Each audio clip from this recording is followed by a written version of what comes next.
안녕하세요. 써니즈 오디오 채널입니다. 불안한 감정, 두려운 감정이 올라오면 우리의 생각은 정신을 차리지 못하고 사방팔방 날뛰기 시작합니다.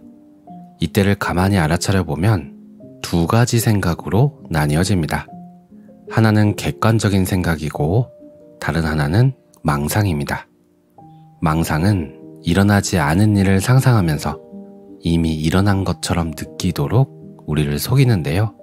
여기에 속을 때 우리는 더 큰 괴로움과 고통을 느끼게 됩니다.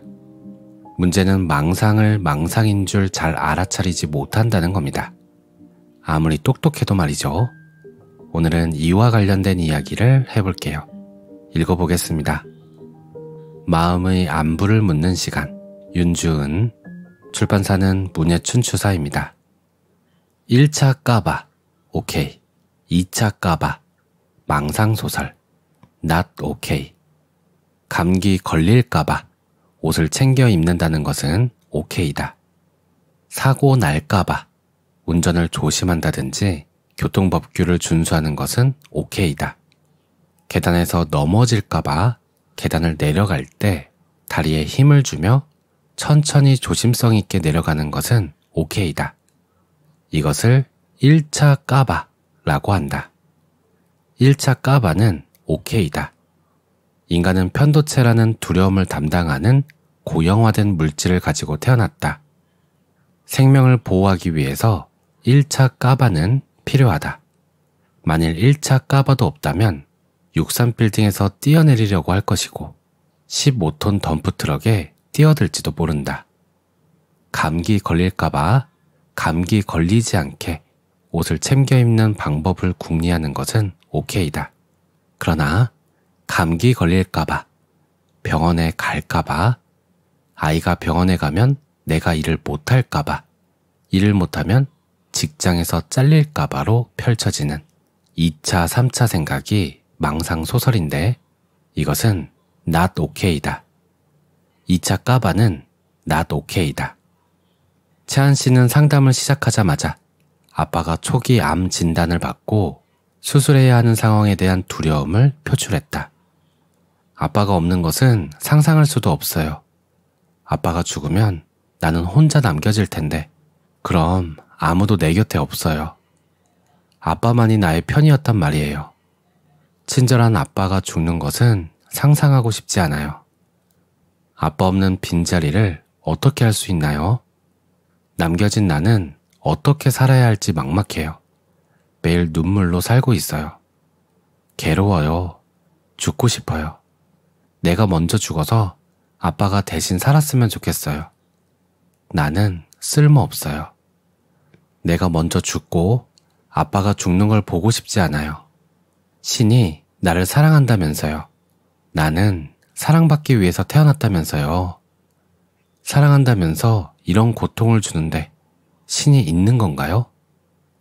나는 신에게 배신당했어요. 신은 나를 사랑하지 않아요. 신이 아빠를 죽이면 신을 저주할 거예요.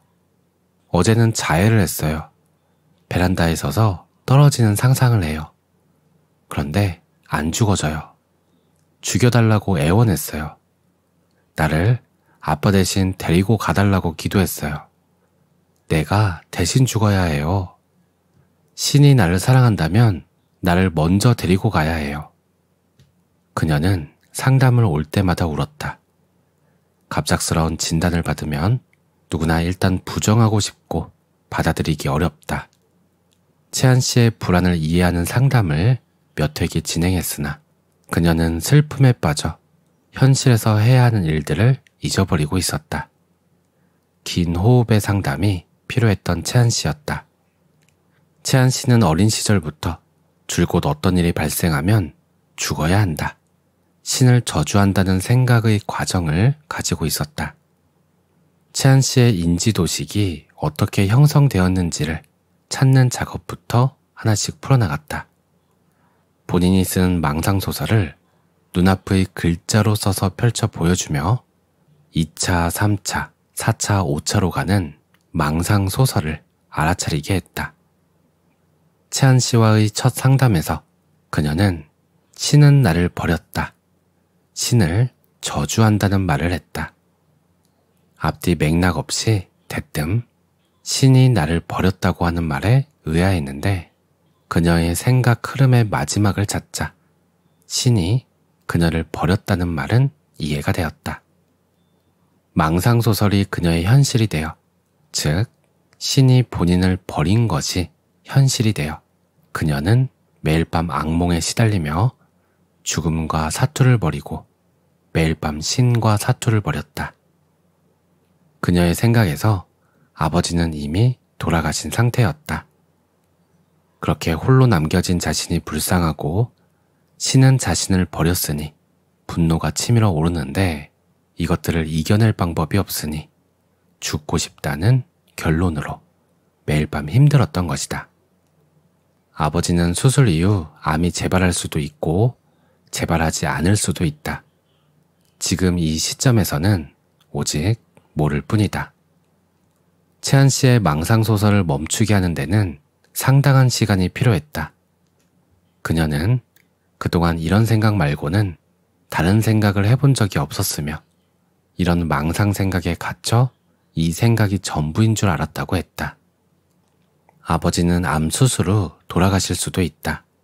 돌아가신 후를 생각하면서 비련의 여주인공이 되어 우는 비극 영화를 찍을 것이 아니라 지금 여기에서 아버지와 하루라도 행복하게 살 것을 권유했다.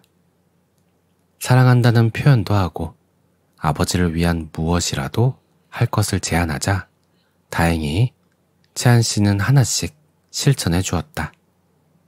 가족들 간의 서운했던 감정들을 해소하며 꾸준히 2차 까바로 가지 않는 연습을 했다.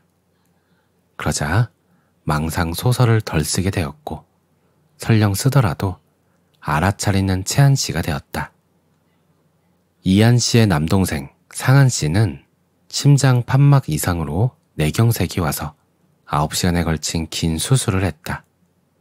병원에서는 상한 씨에게 담배를 피우지 못하게 하는데 그럼에도 상한 씨는 담배를 끊을 생각조차 하지 않았다.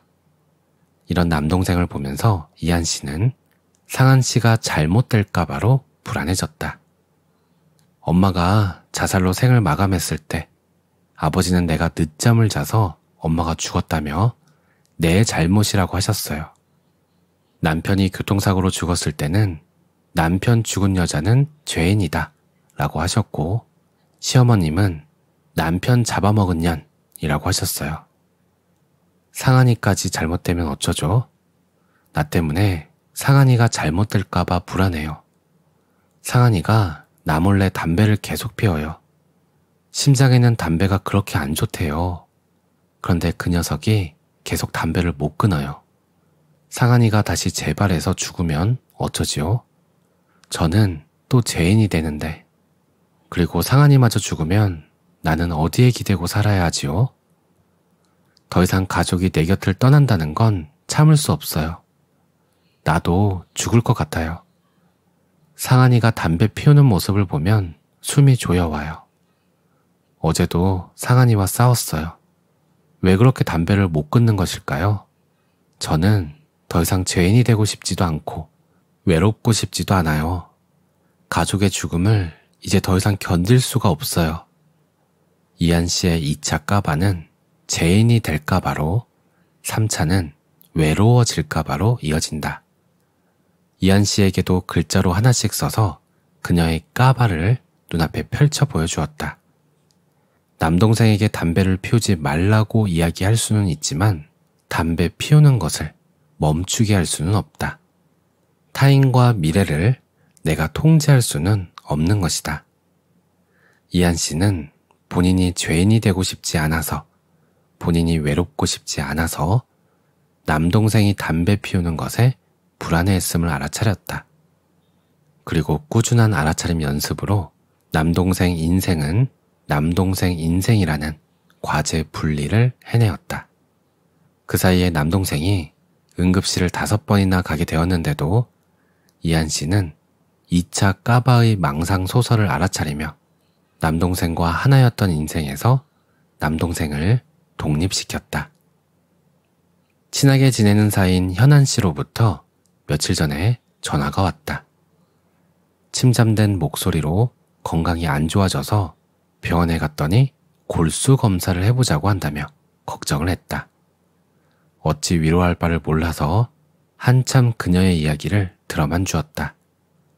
마른 걸레 짜듯 온 힘을 다해 살아온 인생인 것을 알기에 힘내라는 소리도 못하겠고 괜찮을 것이라는 막연한 위로도 못하고 먹먹하게 그녀의 잔잔한 이야기에 귀 기울이는 것만이 내가 할 수 있는 일이었다.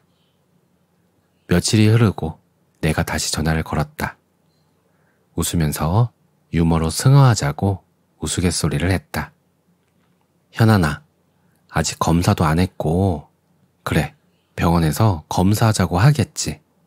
골수 검사 하겠지. 골수 검사에서 결과가 안 좋게 나올 수도 있겠지. 아프겠지. 아프다가 우리는 다 죽겠지. 그게 인생이지. 죽으면 죽는 거지. 아쉽겠지. 아이들도 눈에 걸리고 죽을 때 안타깝겠지. 그런데 왜 나는 먼저 죽으면 안 되노? 왜 나는 아프면 안 되노? 나도 아플 수 있지. 힘들 수 있어. 먼저 죽을 수 있지. 근데 죽을 때 죽더라도 지금 할 일 하자. 불 싸지르며 살자. 운동 열심히 하고 할 수 있는 일만 생각하자. 고마 죽자. 우리 다 죽는다. 이 정도의 말은 충분히 통하는 친구여서 이내 반응이 왔다. 그래, 골수 검사 하겠지. 아프겠지. 그러다가 죽겠지. 뭐 죽을 때면 죽어야지. 여기 있어야지. 지금 할 수 있는 일을 해야지. 내가 또 심파소설 쓰며 망상으로 갔네. 골수검사 받는다는 것을 죽는다로 갔네.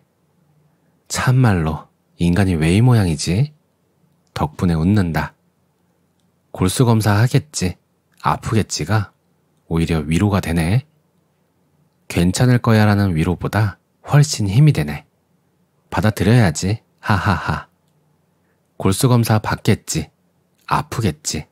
이거 너무 웃긴다. 안 받으면 좋겠지만 약간 겁은 나지만 뭐 또 진단받고 아프면 운동하고 건강 되찾도록 노력해봐야지.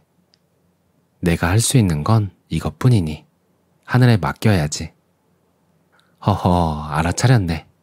그러면 일단 골수 검사 받기 전까지는 모르는 일이니 제안서 낼 서류들 줄지어 있어. 얼른 제출해 주이소. 오히려 가벼워졌소이다. 고맙소. 다시 일어나서 제안서에 내는 서류 만들어 메일로 보내겠어. 하하하. 에너지 총량의 법칙은 생각 총량의 법칙이다. 총량이 정해져 있다는 것이다. 정해진 총량에 망상의 생각이 자리를 차지하면 에너지가 나겠는가? 망상은 가짜이기에 힘이 없다. 망상은 망령된 생각이기에 힘이 없다. 실제 귀신이 나타나면 누가 이기겠는가? 인간이 이긴다. 비물질이 아무리 설쳐보았자 물질이 이긴다. 귀신이 이길 것이라는 귀신이 무섭다는 망상이 귀신에게 지게 한다.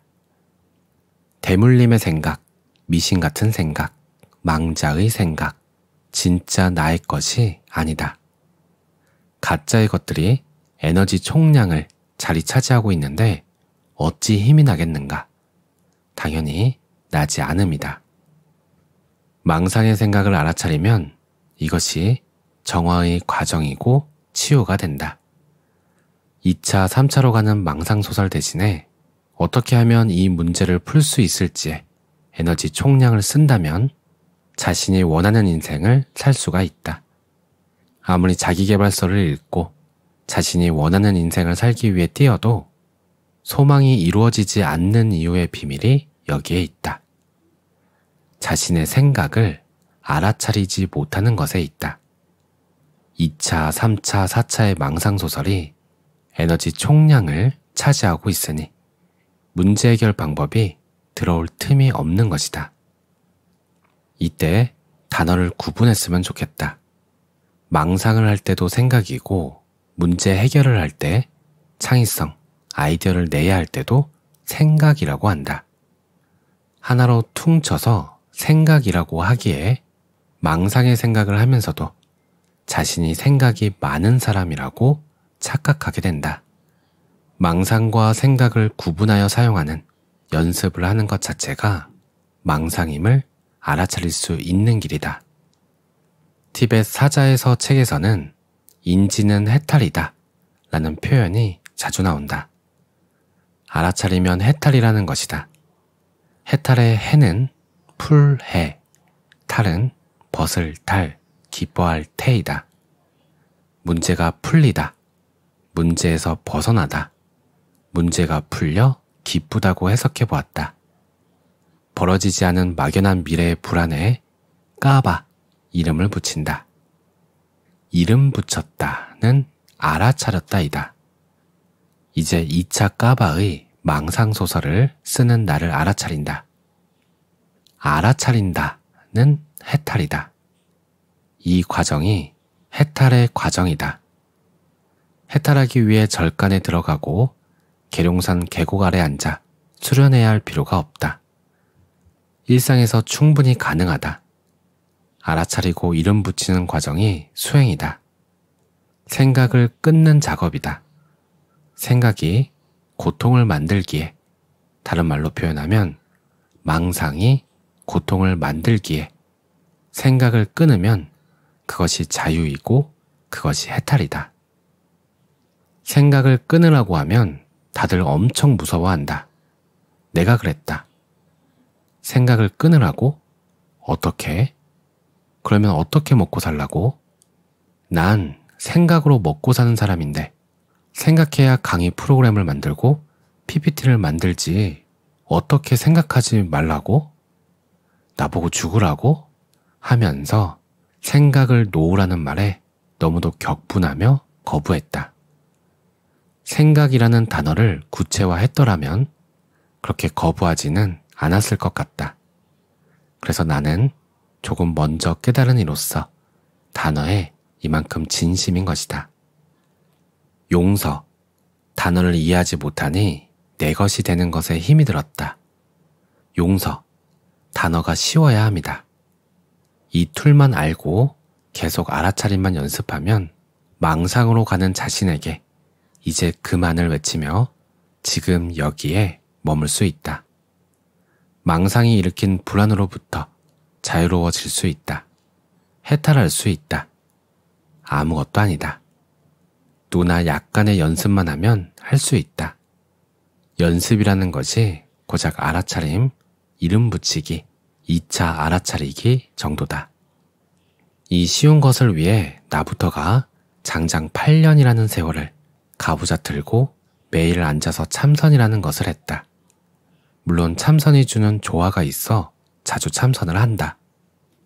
참선이 생각 알아차림에 힘을 주는 것도 맞는 말이다. 그러나 참선만으로 생각을 끊을 수는 없다. 실컷 가부좌를 들고 앉아 명상, 참선하고서도 2차 망상소설을 쓰는 본인의 생각 프로세스를 파악하지 않으면 참선과 깨달음은 영원한 수평선인 것이다. 만족하는 것에는 두 가지가 있다. 채워서 만족하는 것과 비워서 만족되는 것이다. 채워서 만족해도 오케이고 비워서 만족해도 오케이다. 어느 것이든 선택한다. 거짓 갈등으로 선택을 미루는 것이 아니라 채우는 것이든 비우는 것이든 선택하면 만족되어 문제 행동 증상은 사라진다. 편안한 감정이 되면 문제 행동 증상 사라짐, 집중력 향상 등 좋아지는 것이 헤아릴 수도 없이 많다. 혹자는 편안하면 심심하지 않냐고 한다. 맞다, 심심하다. 그러나 이 심심함이 참으로 좋다. 에리 프롬의 사랑의 기술을 한마디로 요약해보라고 하면 사랑은 심심해야 해 라고 말할 수 있다.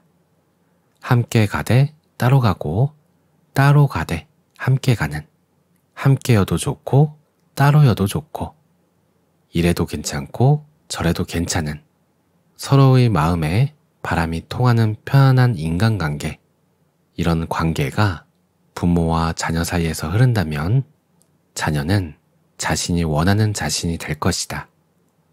부모의 불안으로 자녀까지 불안하게 만들고 자녀가 불안해한다면 그 모습을 지켜보는 부모가 또다시 불안해하는 악순환은 모두 알아차리지 못해서 생기는 것이다. 알아차림을 알았다고 해서 그것이 하루아침에 이루어지지는 않는다. 기존의 생각 습관을 하루아침에 바꿀 수는 없으니 꾸준히 연습을 해야 한다. 연습을 자주 하다 보면 불안한 감정은 200%에서 100%로, 20%로 점점 내려감을 느낄 수 있다. 나처럼 트라우마가 있는 사람들은 조금 더 연습해야 한다는 것만 미리 알고 있으면 해낼만 하다. 의외로 들여다보고 알아차리는 것 재미난다.